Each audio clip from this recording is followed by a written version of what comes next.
શું કામે? માને જાગવું ન પડે એટલે. પણ તમને ખબર છે, આ બધી જ ટેકનોલોજીમાં તમે માતૃત્વ થોડું ઘટાડી નાખ્યું છે આમાં.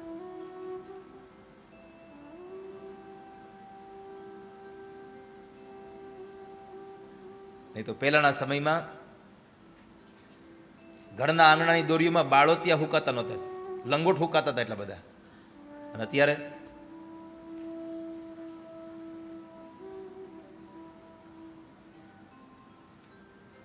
લીમડાની ડાળે હિંચકો બાંધી સાડીમાં અને માં અનસુયા ત્રણેય બાળકોને ઝુલાવે છે.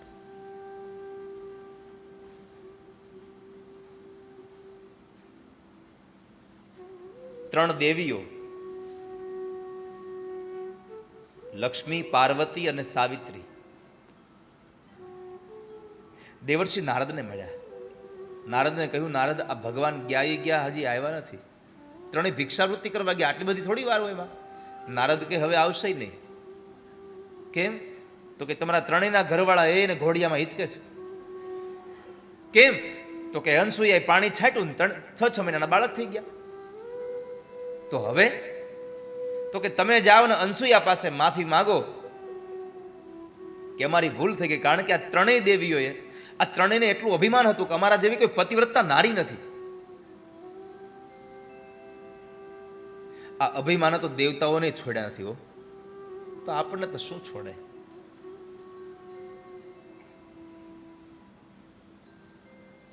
આ ત્રણેય રાણીઓને અભિમાન બહુ હતું કે અમારા જેવી પતિવ્રતા સ્ત્રી આ સંસારમાં કોઈ નથી. નારદને થયું આનું અહંકાર ઉતારવો પડશે. એટલે નારદ ગયા, વૈકુંઠમાં ગયા અને લક્ષ્મીજી પાસે હતા. લક્ષ્મીજી સામે મળ્યા અને નારદને જોયા કે ઓહો, નારદ આ બહુ ખુશ છે. નારદને પૂછ્યું, નારદ કેમ કાંઈ ભગવાને વાત કરી હારી? ભગવાને કાંઈ આપી દીધું આટલા બધા ખુશ છો? અરે ના, હજી ભગવાનને મળ્યો છે જ કોણ? તો કેમ આટલા બધા હસો છો? આટલા બધા પ્રસન્ન કેમ છો? નારદ કહે છે, અરે એ તો એમાં એવું થયું કે હું આ પૃથ્વીલોકમાં પેલી અનસુયાના આશ્રમેથી આવ્યો ને એટલે હરખ નથી હમાતો. એક સ્ત્રી પાસે બીજી સ્ત્રીનું નામ લેવું એટલે અગ્નિમાં ઘી નાખવા જેવું થાય.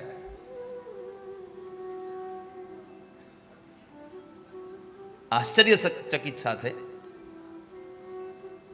લક્ષ્મીજી પૂછ્યું કે આ અનસુયા કોણ છે? નારદે કહ્યું, જે અસૂયા નથી એ અનસુયા છે. અસૂયાનો અર્થ થાય ઈર્ષા. જેનામાં ઈર્ષા નથી એનું નામ છે અનસુયા. અને ઈર્ષાનો અગ્નિ એટલો છે ને, દેખાય નહીં પણ બાળી બહુ નાખે. અને પાછો નિયમ એવો છે કે જેની ઈર્ષા કરો ને એને કઈ ખબર ન હોય, જેને ઈર્ષા થાય ને એ હાવ બળી જાય. તમને કોઈકની ઈર્ષા થાય ને તો સામેવાળાને અગ્નિ ન બાળે, અગ્નિ તમને બાળે. કારણ કે અગ્નિનો સ્વભાવ છે કે જેમાંથી પ્રગટ થાય એને પેલા બાળે, પછી એના સંપર્કમાં આવે એને બાળે. તો ઈર્ષાનો અગ્નિ હતો કે આ અનસુયા કોણ? અસૂયા નથી, એ અનસુયા છે. અરે તમે નથી ઓળખતા એને? નારદે વળી પાછું ઉમેર્યું, મહાન પતિવ્રતા નારી છે. હવે લક્ષ્મીને થયું, અમારા જેવી તો પતિની કોઈ સેવા નથી કરતો, તો આ મહાન આવ્યું ક્યાંથી?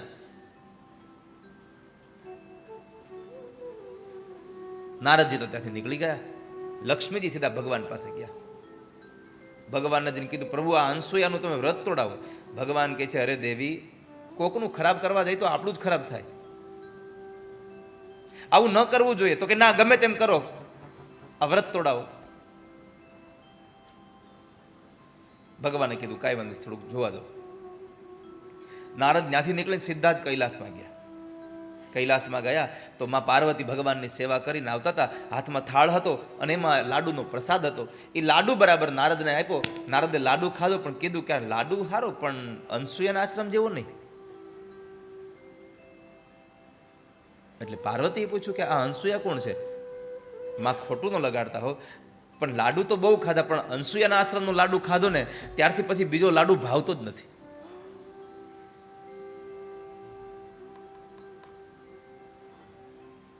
એની પાસે અનસુયાનો મહિમા ગાયો. મહાન પતિવ્રતા નારી છે. ત્યાંથી બ્રહ્મલોકમાં ગયા ભગવાન બ્રહ્મા પાસે. બ્રહ્માની પાસે ગયા એટલે સાવિત્રી મળ્યા. સાવિત્રીને પણ અહીંયા જ અનસૂયાનો મહિમા ગાયો. આ ત્રણેય દેવીઓ ભેગા થયા અને ત્રણેય દેવતાઓને કીધું તમે ગમે તે કરો, આનું પતિવ્રતાનો નિયમ તોડાવો તમે, અમારે બીજું કાંઈ સાંભળવું નથી. અને બોલો, બ્રહ્મા, વિષ્ણુ અને મહેશ આ ત્રણેય પતિવ્રતાનો નિયમ તોડાવવા આવ્યા હોતે. આમાં સમજી જાજો, ભગવાન જેવા ભગવાન હોતે કયું કરતા હતા.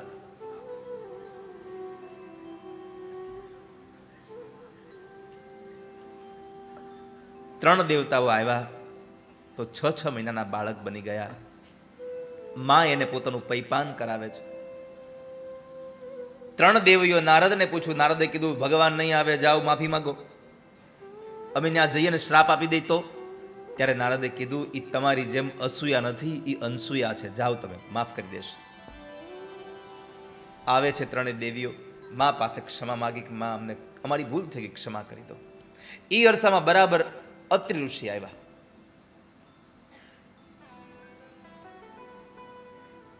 આવીને જોયે તો ત્રણ આ ઝૂલામાં, ત્રણ ઘોડિયામાં, પારણિયામાં ત્રણ બાળકો સૂતા છે અને ત્રણ દેવીઓ રૂપરૂપના અંબાર જેવી ઊભી છે.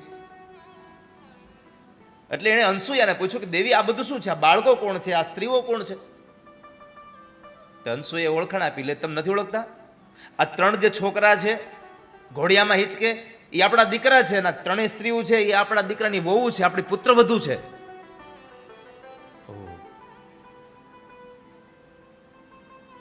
અત્રિ ઋષિ સમજી ગયા. આંખો બંધ કરી પોતાના તપોબળને લઈને જોઈ છે તો ઓહો, આ તો બ્રહ્મા, વિષ્ણુ, મહેશ ત્રિદેવતાઓ છે અને આ તો જગતની ભાંડોદરીઓ છે, જેણે જગતને, સંસારને આ જન્મ આપ્યો છે, એ માં છે.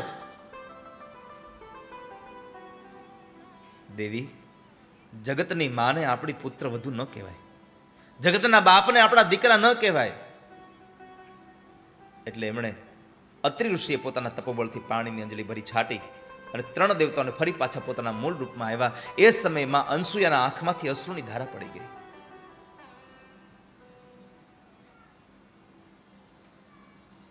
એટલે ત્રણ દેવતાએ કહ્યું, માં, આજ અમે તમારી પાસેથી જઈએ છીએ,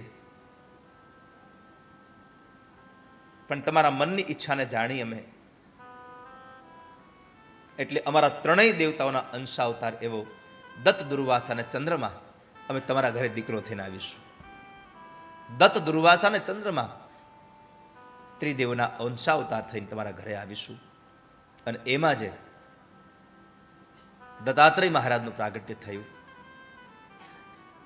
જેમણે 24 ગુરુઓ બનાવ્યા. એક નહીં હો, મેં આગળના દિવસમાં કદાચ ગઈકાલે જ યાદ કર્યું હતું કે ગુરુ બનાવવા માટે આપણાથી માણસ મોટો હોય એ મહત્વ નથી, જ્ઞાનમાં મોટો હોય એ બહુ મહત્વનું છે. આપણીને તો માનસિકતા આવી છે કે ગુરુ એને બનાવાય જે ઉંમરમાં મોટા હોય. ઉંમરમાં મોટા હોય એને ગુરુ નહીં, જ્ઞાનમાં મોટા હોય એને આપણા ગુરુ બનાવવા જોઈએ. તો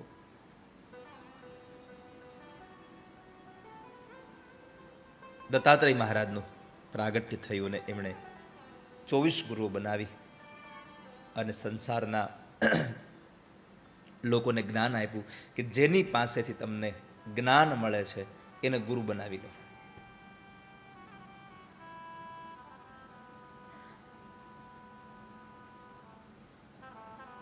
ત્યાર પછી મનુ મહારાજની દીકરી પ્રસૂતિના લગ્ન જે દક્ષ પ્રજાપતિ સાથે થયા હતા, એ પ્રજાપતિને ત્યાં, દક્ષને ત્યાં 16 કન્યાઓ થઈ. 16 કન્યાઓમાં 13 કન્યાઓ એમણે ધર્મને આપી, એક કન્યા એમણે અગ્નિદેવને, એક પિતૃને અને એક સતી જે હતા એ સતી ભગવાન શિવને પરણ્યા. અને એ સતીએ પોતાના પિતાજીના ઘરે યજ્ઞમાં આવી અને અગ્નિમાં બળી અને પોતાના દેહનો ત્યાગ કર્યો. વિદુરજીએ પૂછ્યું, બાપજી, તમે કીધું કે દીકરી બાપને ઘરે મરી ગઈ, દીકરી આત્મહત્યા કરે લગ્ન કર્યા પછી તો કદાચ સસરાના ઘરે કરે, પણ આ બાપના ઘરે આવીને શું કામ બળી કયો પેલા તો.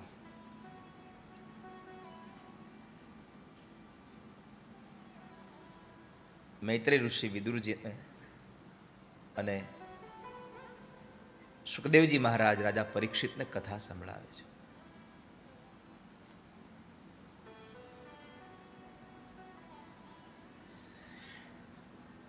સાંભળો. એક વખતનો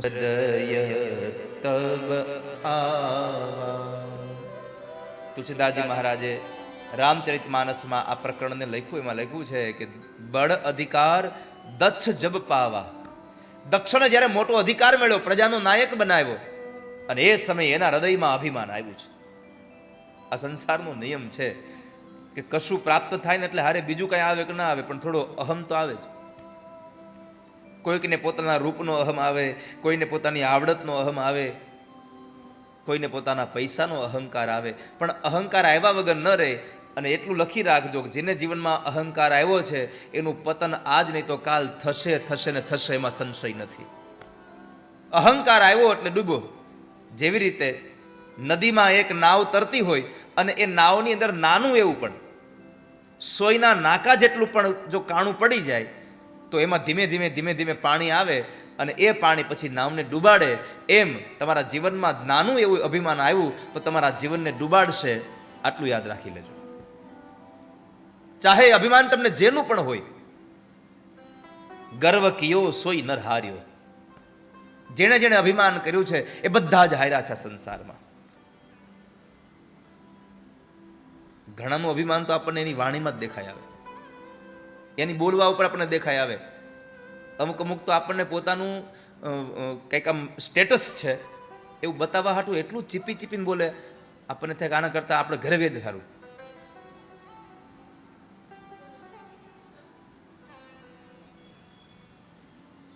મને કંઈક આવડે છે એવું બતાવવા હાટું એની હાલ ફેરવી નાખે આખી. હા, તમે જુઓ ને, એની ચાલ ફેરવી નાખે.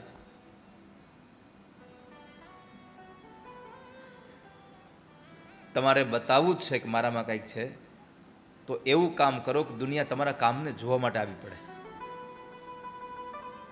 લોકો તમારા કામની પ્રશંસાને સાંભળીને તમને જોવા માટે આવે. કંઈક બતાવો.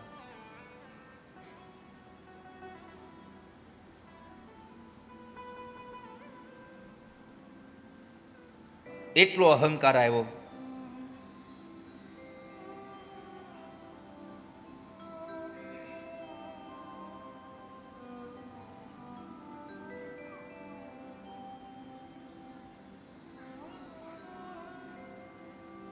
માણસમાં અહંકાર એટલો જ ક્યારેક ક્યારેક તો અમને પણ સ્પર્શ કરી દેતો હશે, ક્યારેક ક્યારેક તમને સ્પર્શ કરી દેતો હશે.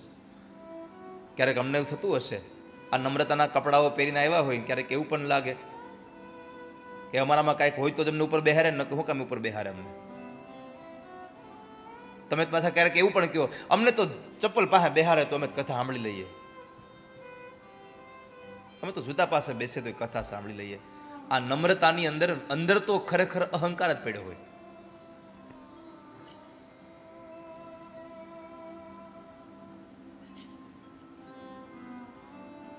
ક્યારેક કોઈ માણસ સ્થિતિ બદલાઈ જાય અને એ સ્થિતિમાં માણસ એક સારી ઊંચાઈ ઉપર પહોંચે તો આપણે એને કહીએ કે ભાઈ તમે તો બહુ પ્રગતિ કરીને. શું કહે? આપણે કાંઈ નથી કર્યું ભાઈ, આ બધું ભગવાને કર્યું છે. એ ભગવાનના નામે પાછું પોતે મોટું થવા ઈચ્છતો હોય.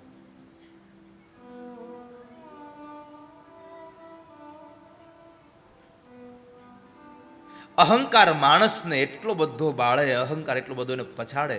અહંકાર જેવો ખતરનાક કોઈ શત્રુ નથી આપણા જીવનનો. જે દિવસે અહંકાર આવ્યું ત્યારે યાદ રાખજો, હવે પતનના દિવસો શરૂ થયા.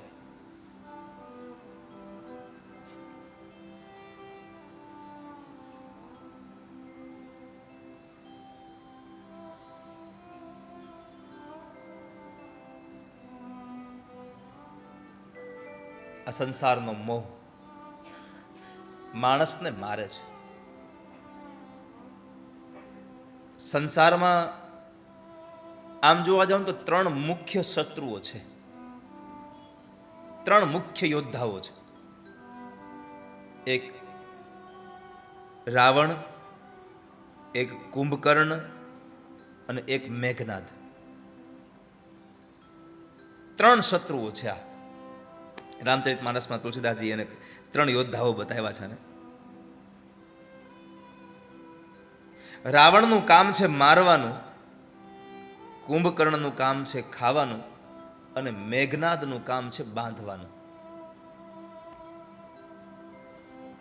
રાવણ મોહ છે, જીવને મારે છે. મેઘનાદ કામ છે, કામ જીવને બંધનમાં નાખે છે. અને કુંભકર્ણ અહંકાર છે, અહંકારનું કામ છે ખાવાનું. કોને કોને ખાય છે? વાંદરાઓને. કુંભકર્ણ વાંદરાઓને રામચરિત માનસમાં ખાય છે. કોટી કોટી કપી ધરી ધરી ખાય. કેટલાય વાંદરાઓને એ કુંભકર્ણ ખાઈ ગયો. આ વાંદરાઓ એટલે શું? તો કહે છે કે આ વાંદરાઓ એટલે બીજું કાંઈ નહીં, સદગુણોના પ્રતીક હતા એ બધા. કુંભકર્ણ જે ભોજન કરે છે એ સદગુણોને ખાઈ જનારો છે. રાવણ મારનારો છે અને મેઘનાદ બંધનમાં નાખનારો છે. કામ છે આ બધાથી છૂટવા માટે.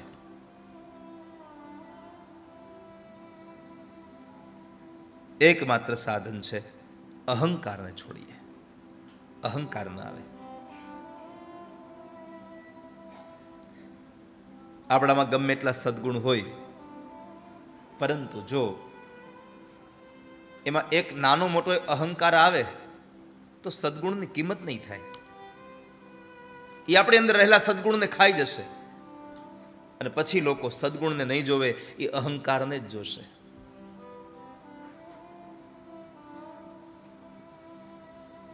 આ તો પેલા જેવું છે કે તમે ગમે તેટલો દૂધ પાક પીવો, કાજુ બદામ નાખેલો, પણ પછી એ બધું પીધા પછી 2 કળી લસણની ખાલી ચાવી જાવ, પછી આખો દિવસ ઓડકાર તમને લસણના જ આવે. દૂધ પાક આડો આવે જ નહીં ક્યાંય. એમાં સંસારમાં સદગુણની સાથે જો તમારામાં અહંકાર આવ્યો તો પછી સંસાર સમાજના લોકો સદગુણને જોતા બંધ થઈ જશે, તમારાના અહંકારને જોયા કરશે.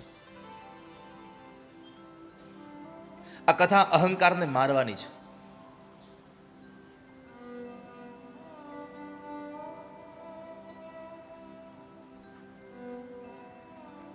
તો દક્ષ પ્રજાપતિ જ્યારે નાયક બને છે ત્યારે સભા ભરાણી, ભગવાન શંકર સભામાં હતા. અણમાનીતો જમાઈ, દીકરીએ બાપની ઈચ્છા વગર લગ્ન કર્યા ત્યાં, એટલે માનીતો નથી. ત્યારે સભામાં બધા લોકોની સાથે ભગવાન શંકર પણ પોતાના ગણોની સાથે બેઠા હતા. પહેલી વખત પ્રજાનો નાયક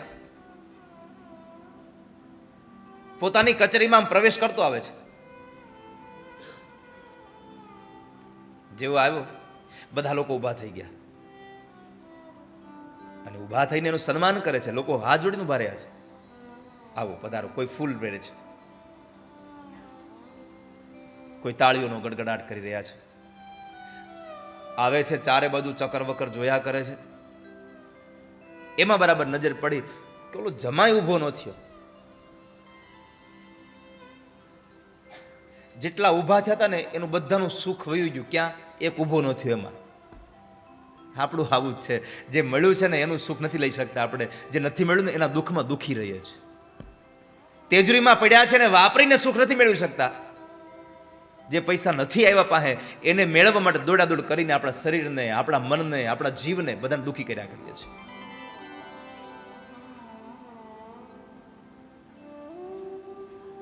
આ બધાનું આ છે. તિજોરીમાં જાય ને પછી પાછું નીકળવાનું નામ ન લેવા દે. પૈસો ચીજ જ એવી છે, એકવાર ખીચામાં જાય પછી એને બહાર નીકળવું એ સહેલી વાત નથી. એમાંય પોતાના માટે બહાર નીકળવું હોય તો ઠીક છે, પણ કોઈકના માટે બહાર નીકળવું એ તો બહુ અઘરું છે. આપણા ખીચામાં પૈસો ગયો, તમારે તમારા માટે કાંઈ લેવું હોય તો હજી કે એકવાર હાથ નાખીને આપી દો, ચાલો ભાઈ લઈ લો. પણ એ પૈસા જો કોઈને આપવાના થયા હોય તો બહુ અઘરું છે, બહુ જ અઘરું છે. સેવા માટે પૈસો આપવાનો થાય ત્યારે આપણે સંકુચિત વિચારના થઈ જાય છે, ત્યારે આપણી ઉદારતા બહુ ટૂંકી થઈ જાય છે. અને પોતાના માટે બહુ સ્વાભાવિક છે કે તમે જ્યારે તમારા કપડાં લેવા જાઓ ને ત્યારે 5,000 ના આવતા હોય ને તો કે ભલે 6 ના આવે પણ લેવા સારા. અને ભગવાન હાથું તમે વસ્ત્રો લેવા જાઓ ત્યારે ભાઈ સસ્તા હોય એ બતાવજો. પોતાને જો પ્રસંગમાં ધોતી પહેરવાની હોય તો સારામાં સારી ધોતી લેવા જાય, અને ભગવાનના યજ્ઞમાં કે ભગવાનને જો પૂજામાં ધોતી ધરવાની તો હું કે પૂજાની ધોતી આપજો. અરે ધોતીનું છોડો, હોપારી પૂજાની આપજો. ગોરબાપાએ લિસ્ટ કરી દીધું હોય 250 ગ્રામ હોપારી લઈ આવજો, તો ત્યાં હું કહી પૂજા કરવાની હોપારી આપજો. કમળ કાકડી જેટલી મોટી મોટી આપે.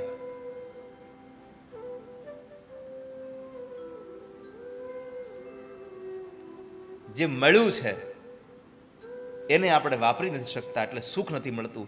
જે નથી મળ્યું એને દોડ્યા જ કરીએ એટલે અંતે મળે છે દુઃખ.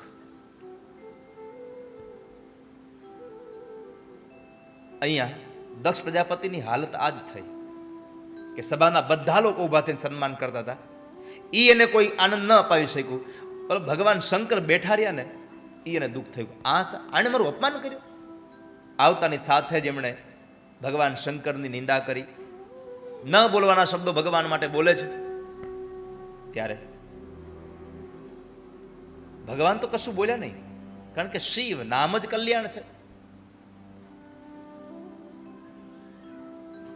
એટલે ભગવાન ન કશું બોલ્યા, પણ નંદી આદિ ગણોએ એમનો વિરોધ કર્યો, એમને સામા શબ્દો કીધા. એકબીજા લોકો સામસામા ઉગ્રતાથી વાતો કરવા લાગ્યા છે. એમાં એકબીજાએ સામસામા શ્રાપ આપ્યા. નંદીએ કહ્યું તું ક્યારનો આવ્યો ત્યારનો મેં કરે છે, એટલે હું તને શ્રાપ આપું છું કે તું મેં કરવા વાળો બકરાના મોઢાવાળો બનીશ.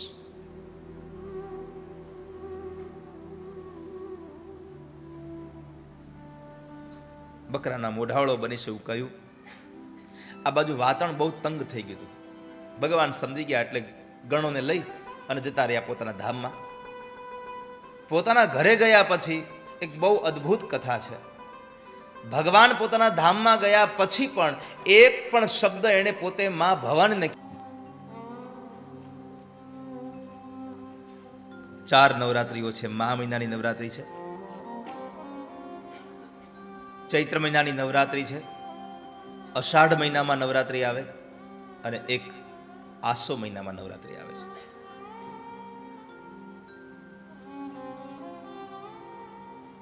એમાં માએ કૃપા કરી તો આ શરીર દ્વારા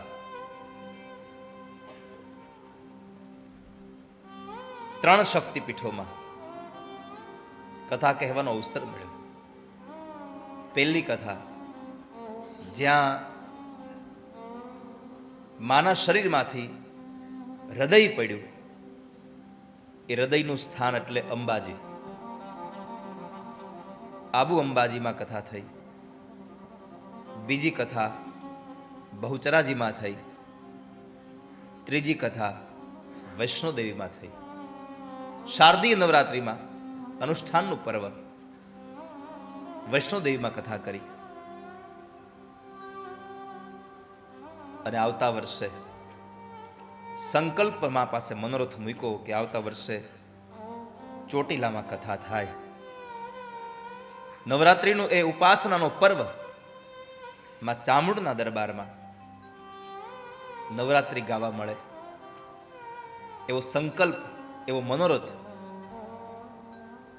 આપણે કર્યો.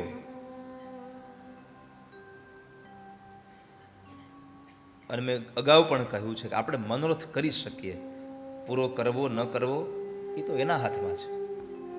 આપણે તો ખાલી બસ એની પાસે આપણો મનોરથ પ્રગટ કરી દઈએ.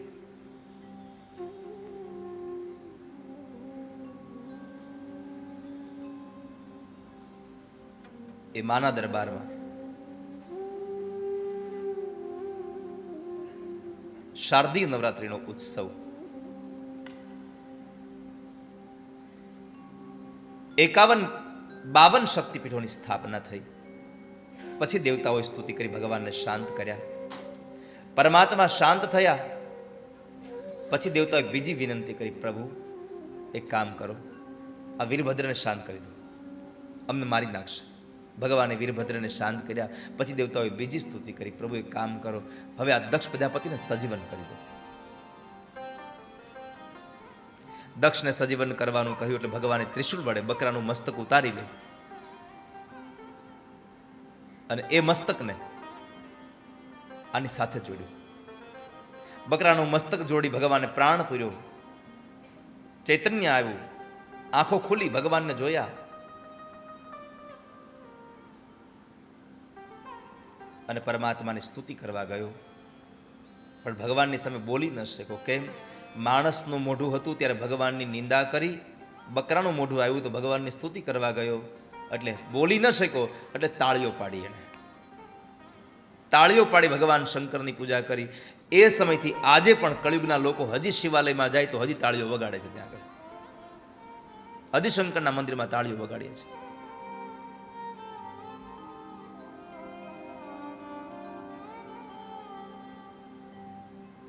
પણ તાળીઓ વગાડવા કરતા ભગવાન પાસે જઈ પ્રાર્થના કરી લેવી જોઈએ. ઈચ્છા હોય એ બોલ, તારી ઈચ્છાઓને સંપન્ન કરવી એ મારો કમાન્ડ છે. જો ભગવાન આપણી બધી ઈચ્છાઓ પૂરી કરવા વાળા હોય જ તો પછી એની પાસે જઈને પૈસા હું કામ માગવા? એને જ માગી લઈએ તો પ્રભુ તમે જ મળી જાઓ. લોખંડની ખીલીઓ ઢોળાઈ જાય ને પછી એક એક ભેગી કરવા જાવ ને તો વાર લાગે. પણ એક લોચુંબક લઈ આવીને વચમાં મૂકી દો, બધી ખીલીઓ દોડી દોડીને આવે ને. લોચુંબક લઈ આવો એટલે બધી જ ખીલીઓ, જેટલું લોખંડ છે બધું આવે હારે. એમ આ સંસારમાં એક પરમાત્મા તમને મળી જાય ને તો સંસારનું બધું સુખ આપોઆપ તમારી પાસે પાછળ પાછળ દોડ્યું આવે. એક કેવલ પરમાત્મા મળી જાય તો, ઈશ્વર મળી જાય, બહુ સીધું છે. આ દુનિયામાં કોઈ દીકરીએ એમ ન કહેવાય કે મને સસરા ગોતી દો, એમ ન કહેવાય મને હાહુ ગોતી દો, મને જેઠ જેઠાણી લઈ આવી દો, મને દેર દેરાણી લઈ આવી દો, મને નણંદ લઈ આવી દો. આવું કાંઈ ન કહેવાય. એને એક જ કહેવાય મને પતિ ગોતી દો. આ બધા મફતમાં વાહે આવે, હાવ ફ્રીમાં.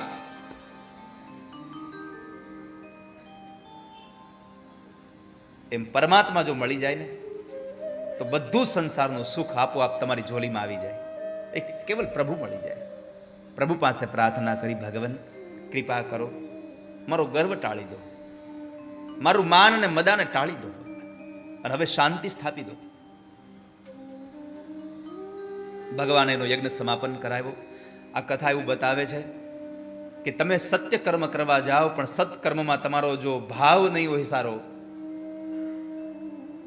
તો તમારે ફળ ભોગવવું પડશે એનું. તમે છૂટી નહીં શકો. માટે ક્યારેય પણ કોઈનું ખરાબ કરવા માટે થઈ અને સત્કર્મનો આરંભ ન કરશો, ન કરી કામ તમારું જ બધું બગાડશે. અને બીજું સાથે કહું કે તમારું કોઈ ખરાબ કરવા ઈચ્છે એની સામે નજર ન કરશો ક્યારેય. ચાલ હંમેશા હાથી જેવી રાખવી. હાથી કોઈ દી દોડે ઉભાડ્યું અને જ્યારે હાથી દોડે ને ત્યારે કંઈક વિનાશ થાય. ચાલ ચાલવી છે તો હાથી નહીં ચાલો. ગામમાં હાથી નીકળે, ગમે તેટલા કૂતરા એને ભસે પણ કોઈ દી હાથીએ કૂતરા સામું કંઈ આમ પગ ભરાવ્યા? એ ભાઈ મારીશ તને ના, એની મસ્તીમાં હાલો જાય. કૂતરા તો ભૈસા કરે. એમ જીવનમાં કોઈ આપણી નિંદા કરે, આપણી કોઈ કુટલી કરે, આપણું કોઈ ખરાબ બોલે ને એની સામું જોયું નહીં કરવાનું. આપણે આપણી મંજિલ તરફ જોયા કરવાનું. આપણે ચાલ્યું જવાનું. જો એની સામું જોવા જશો તો તમારી મંજિલ ચૂકાઈ જશે. માટે આપણે આપણી મંજિલ તરફ જવું છે.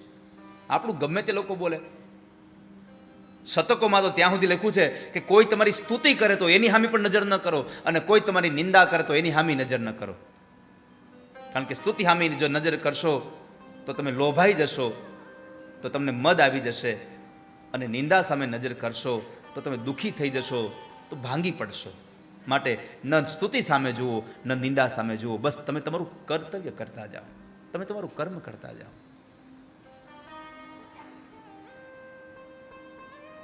ભગવાને દક્ષ પ્રજાપતિનો યજ્ઞ સંપન્ન કરાવ્યો. ત્યાર પછી ધ્રુવ ચરિત્રની કથા છે.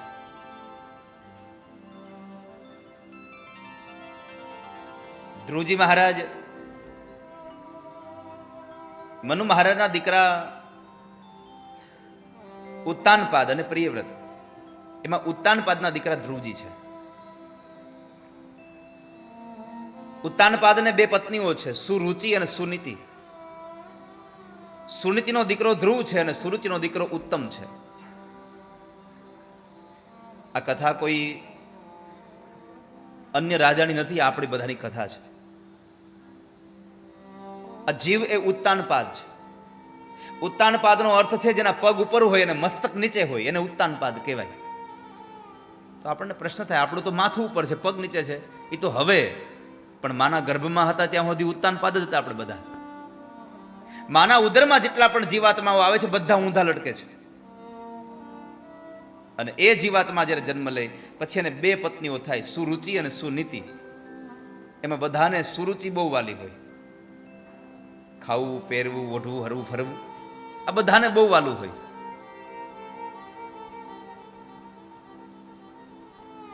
સુનીતિ અણમાનીતી હતી. એકવાર સુનીતિનો દીકરો ધ્રુવ પોતાના પિતાના ખોળાની અંદર બેસવા આવે છે, પણ સુરુચિએ એનું અપમાન કરીને કાઢી મૂક્યો કે તું દાસીનો દીકરો છો, તારે જો મહારાજના ખોળામાં બેસવું હોય તો પેલા જંગલમાં જા, ભગવાનને ભજી લે, અને ભગવાન મળે તો કે જે તને મારા કુખથી જન્મ આપે તો તું મહારાજની ગોદમાં બેસી શકે, નકર તું એના ખોળામાં નહીં બેસી શકે. રડતો રડતો બાળક આવે છે. માં સુનીતિએ પૂછ્યું, બેટા શું થયું? તો કહે, અપર માએ મને આવા કવેણ બોલ્યા છે. એ મને કહે છે તું ભગવાનને ભજવા જા. સુનીતિએ એ જ સમય કીધું કે બેટા આમાં ક્યાં ખોટું કીધું છે?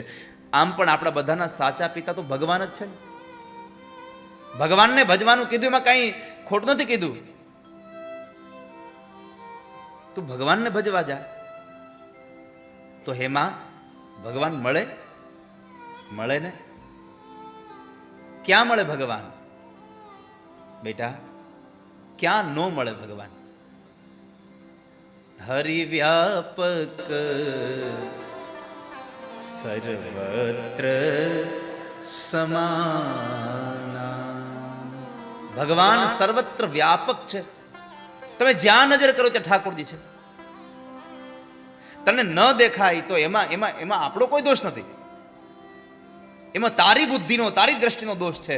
તને ન દેખાય તો છે, ઈ પાક્કું છે.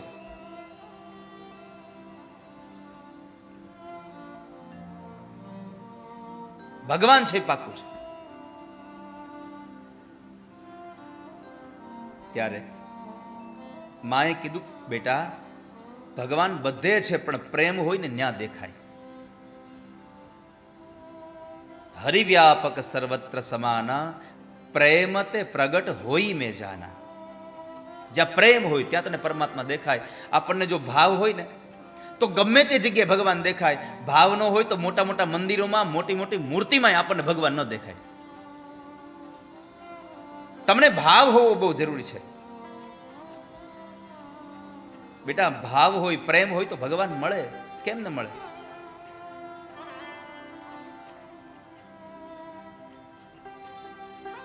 અને એ સમયે ધ્રુવજી મહારાજે માના આશીર્વાદ લઈ અને ભગવાનને ભજવા માટે જાય છે. પણ સુનીતિએ જુઓ, ભગવાનને ભજવા માટે જાય છે, સારા કામ કરવા માટે જાય છે. એનો વિચાર ખરાબ ન રહે એટલા માટે શું કર્યું? એના વિચારમાંથી, એના મગજમાંથી કોઈને પ્રત્યેનો દ્વેષ નીકળી જાય એટલે એને પહેલા કીધું, બેટા વડીલોના આશીર્વાદ લઈને જવું જોઈએ. આ સુનીતિ છે. વડીલોના આશીર્વાદ લઈને જવું જોઈએ. અપરમાને પગે લાગો. પહેલા જેના થકી એને ખોટું લાગ્યું છે એને પગે લાગવા મોકલ્યા છે. સુનીતિએ વિચાર્યું જો એને પગે લાગશે ને તો એના મનમાંથી એની અપરમા પ્રત્યેનો જે ખટરસ છે એ નીકળી જશે.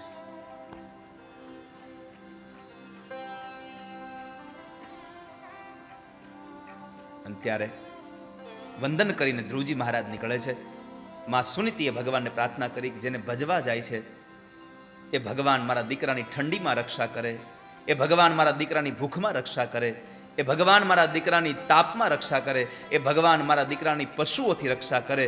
જેને ભજવા જાય છે એ તારું રક્ષણ કરે. આવી માં સુનીતિએ ભગવાનને પ્રાર્થના કરી.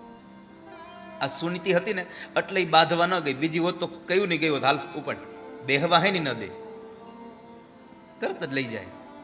પણ આ સુનીતિ હતી એટલે એને લઈ ન ગઈ.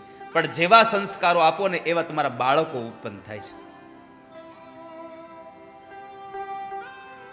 જ્યારે ધ્રુવજી જાય છે અને એવા સમયે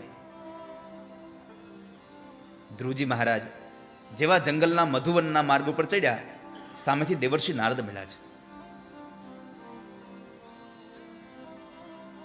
તમે હારા કામે નીકળો એટલે તમને રસ્તો બતાવવા વાળા માણસો ઓટોમેટિક મળી જાય, ઓટોમેટિક મળે. તો સામે નારદજી મળ્યા, નારદને વંદન કર્યા, સાધુ લાગ્યા. એટલે આ સંસ્કાર છે, આ સુનીતિના સંસ્કારો હતા. વંદન કર્યા એટલે નારદને ગમ્યું બહુ કે આ છોકરો પગે લાગ્યો. અને દુનિયાનો નિયમ છે, નમે એ સૌને ગમે. એટલે પૂછ્યું કે બાળક બેટા આમ ક્યાં જાય છે? તો કે જંગલમાં. કેમ અત્યારે? તો કહે છે ભગવાનને મેળવવા. નારદના કાન ચમક્યા કે આટલું નાનું બાળક અને ભગવાનને મેળવવા.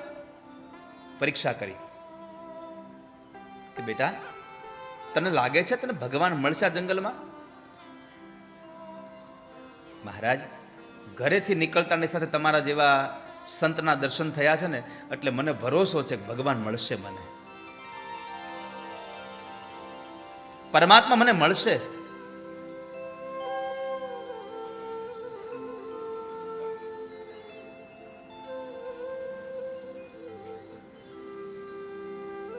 બાળકની આ નિષ્ઠા જોઈ અને દ્વાદક્ષરી મંત્ર આપ્યો, ઓમ નમો ભગવતે વાસુદેવાય.